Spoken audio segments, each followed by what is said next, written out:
Selamat sore teman-teman, jumpa lagi di channel saya, Sulemek Channel. Oke, di video saya kali ini saya akan berbagi sedikit pengalaman yang saya punya, masih berhubungan dengan mesin-mesin dua tak ya, karena saya sendiri kebetulan pecinta motor-motor dua tak apapun itu. Oke, di video kali ini saya akan coba membahas tentang porting ya. Bagi kalian teman-teman yang suka bermain dua tak sudah tak asing ya, saya rasa apa itu porting pada motor-motor dua tak yang konon katanya bisa menambah power ya untuk motor-motor dua tak kalian, dan kebanyakan memang pemain motor dua tak sudah kecanduan ya, menurut saya kecanduan dalam arti ingin melakukan porting, ingin mendapatkan hasil yang maksimal dan ingin meriset motor mereka dengan hasil yang lebih baik dari motor standar bawaan pabrikan ya. Oke, tanpa berlama-lama, di sini kebetulan saya sudah siapkan satu buah blok ya, ini silinder blok. Kebetulan ini punya R-Egging. Rencana juga akan saya porting untuk keperluan R-Egging saya. Saya membeli blok ini ori ya, cuma blok ini ori spare part bukan ori bawaan, dimana saya tahu bahwa blok ini ori spare part. Nanti di video selanjutnya akan saya sebutkan perbedaan silinder blok R-Egging copotan ataupun spare part ya. Di sini sudah saya siapkan semuanya, karena untuk proses restorasi mesin yaitu porting saya biasanya menggunakan part-part original ya, agar supaya tidak mengganggu dan bisa mendapatkan hasil yang maksimal. Ntar saya buka dulu bloknya. Sebenarnya blok ini sudah lama ya, saya cuma belum saya kerjakan karena banyak faktor ya.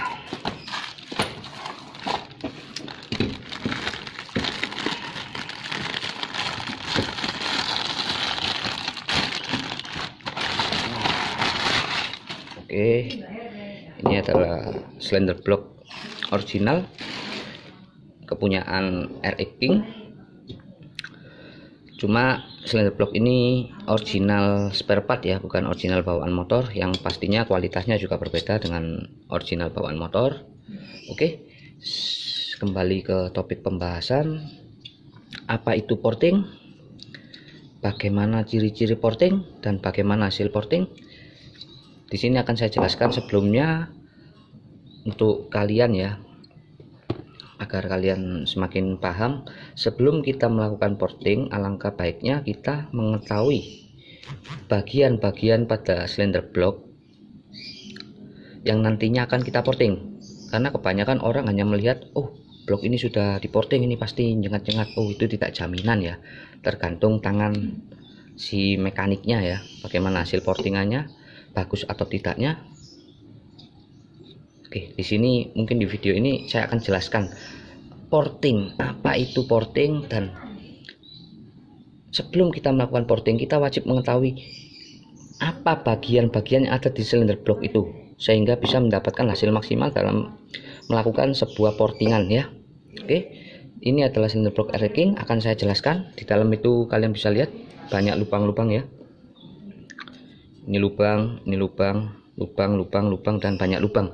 Oke, di sini saya akan coba jelaskan apa nama lubang-lubang tersebut, apa fungsi lubang-lubang tersebut, dan bagaimana hasilnya bila lubang-lubang tersebut diporting berhasil ataupun diporting yang tidak berhasil. Oke.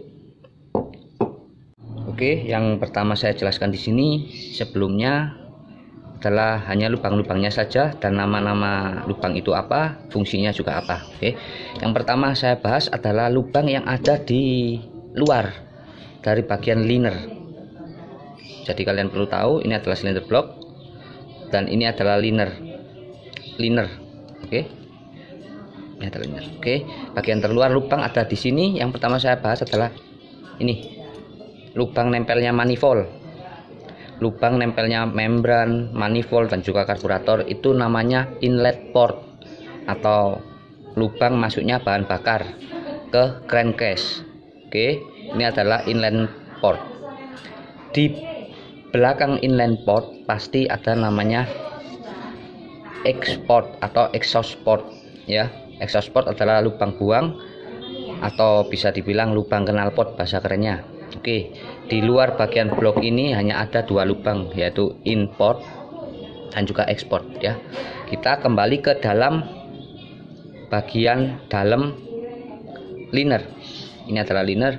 Yang pertama kalian wajib ketahui adalah setelah saya bahas tadi ada inline port. Ini adalah inline port, dua lubang ini inline port. Di atas inline port itu pasti ada namanya lubang boost port. Boost port adalah lubang tekanan atau lubang yang berfungsi untuk menekan. Menekan apa? Nanti saya jelaskan. Oke, di sebelah lubang boost port ini, baik kanan ataupun kiri, setiap motor pasti ada namanya lubang transfer port. Transfer port biasanya lubangnya ada dua ya. Ini dua, ini ada dua. Dan pas di depan inline port tadi pasti ada exhaust port. Ini adalah lubang exhaust port. Kelihatan ya. Nah, sekarang kalian sudah mengerti apa nama bagian-bagian lubang yang ada di dalam liner maupun di luar liner. Oke. Sekarang saya akan jelaskan fungsi masing-masing lubang itu. Nah, gini ya. Yang pertama saya bahas adalah inline port. Inline port ini tugasnya adalah memasukkan campuran bahan bakar, udara dan juga oli samping untuk masuk ke dalam crankcase. Jelas ya, inline port. Inline port itu pasti rumah membran karena masuknya bahan bakar selalu melewati membran atau reed valve. Oke. Tepat di atas inline port ada namanya boost port. Boost port adalah lubang yang berfungsi untuk memberikan tekanan pada saat piston berada di bawah atau berada di TMB. Bisa dibilang boost port ini adalah lubang bilas, bahasa kerennya lubang bilas lah biar ngerti kalian. Tapi tugas boost port ini sendiri tidak serta-merta membilas saja, karena karakter mesin itu tergantung dari bagaimana cara kita mengatur boost port. Oke, di sebelah lubang boost port ini ada transfer port.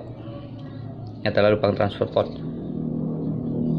Ada dua ya, sisi kanan dan juga sisi kiri juga ada dua lubang. Dan di sebelah transfer port ini ada exhaust port yang pastinya sebagai lubang untuk membuang sisa hasil pembakaran pada saat piston melakukan TMA. Oke, sudah jelas ya. Sekarang saya balik. Nah, kalau gini kalian mengerti ya. Ini tadi adalah inline port. Ini ya. Nah, kelihatan ya.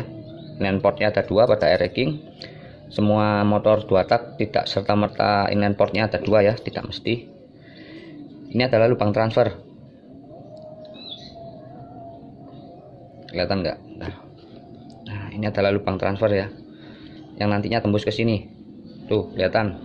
Ini juga ada yang bilang main transfer, ada yang bilang secondary transfer, itu terserah. Yang penting dua lubang ini adalah lubang transfer yang gunanya atau berfungsi saat piston melakukan TMB, maka piston akan menekan kompresi primer yang ada di crankcase dan menekan bahan bakar yang sebelumnya sudah dihisap melewati inline port ini pada saat piston melakukan TMA. Kemudian piston melakukan TMB, maka si lubang transfer ini akan tertekan di crankcase yang menyebabkan bahan bakar yang ada di crankcase itu keluar melewati transfer port ini menuju ke ujung ruang bakar. Dan untuk boost port ini, kenapa saya katakan vital boost port ini? Boost port ini adalah lubang di mana tempat keluarnya bahan bakar yang bertekanan lebih tinggi daripada transfer port. Gampangannya seperti ini ya. Kalau pada saat piston itu turun, maka lubang-lubang transfer port itu tadi akan terisi bahan bakar seperti ini keluarnya, menyamping. Kenapa bisa menyamping nanti saya jelaskan juga.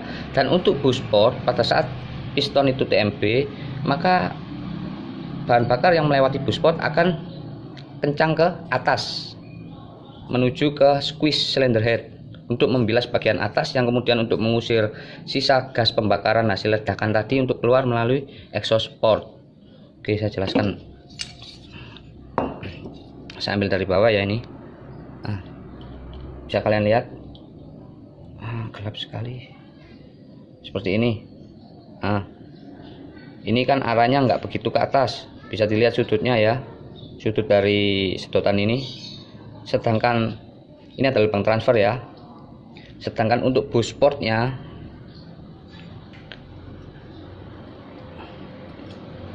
agak susah jelasinnya.